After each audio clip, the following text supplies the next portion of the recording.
جئنا تبصرة عن كل ضلال. أعددنا بضع رسالات تحمل نورا للأجيال. معنا نهج حياة جئنا تبصرة عن كل ضلال. أعددنا بضع رسالات تحمل نورا للأجيال. ولكي لا ننطفئ هلموا كي نحيي فينا الآمال. نزرع قيما نمحي جهلا للجنة نسعى برضا. ولكي لا بسم الله الرحمن الرحيم نحمده ونصلي على رسوله الكريم. أما بعد فأعوذ بالله من الشيطان الرجيم. بسم الله الرحمن الرحيم. قال النبي صلى الله عليه وسلم خيركم من تعلم القرآن وعلمه. موږ په مسجد قرطبه کې ماشومانو لپاره سبق ترتیب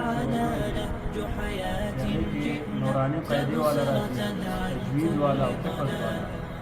زمونږ د ټولو نه غټ کوشش دا دی چې د ماشومانو الفاظ صحیح شي، خو هغه نوراني قاعدې والا دي، خو هغه حفظ والا دي، خو هغه نازلي والا دي.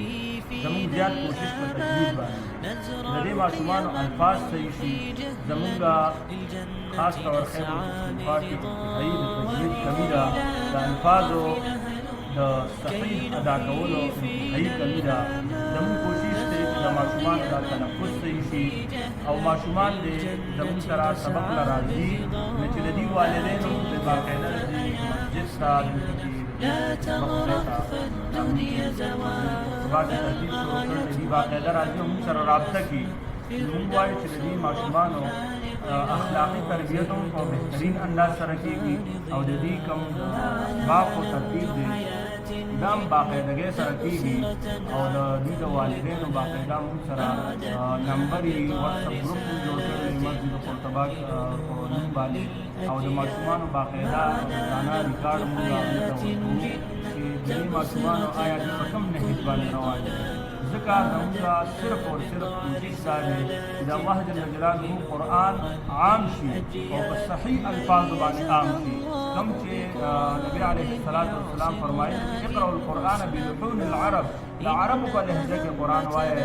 زموږ ماشومان د چا نه کم نه دي، دا بهترین انداز سره حافظان جوړېدی شي، بهترین الفاظ انداز سره دې قرآن ویلی شي او انشاءالله دوی داسې جوړ هم شي. خو زموږ داسې په دې باندې کوشش وکړو د باقاعده د ماسپښین لمونځ نه بعد مسجد قرطبه کې د ماشومانو لپاره د سبق دا ترتیب شروع کړی.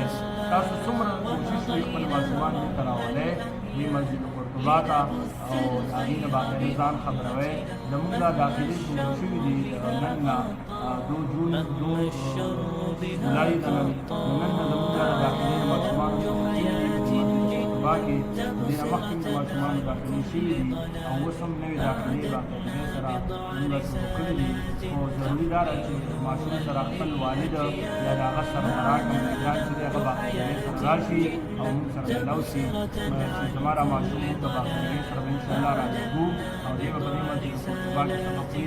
انشاءالله زموږ کوشش دا دی چې بھرپور انداز سره بهترین انداز سره دا حافظان جوړ شي او هغه حافظان کوم چې بهترین التلفظ الفاظ ادا کی تلفظ صحیح وي او هغه قرآن بهترین انداز سره وي او زموږ د ماشومانو قرآن صحیح شي.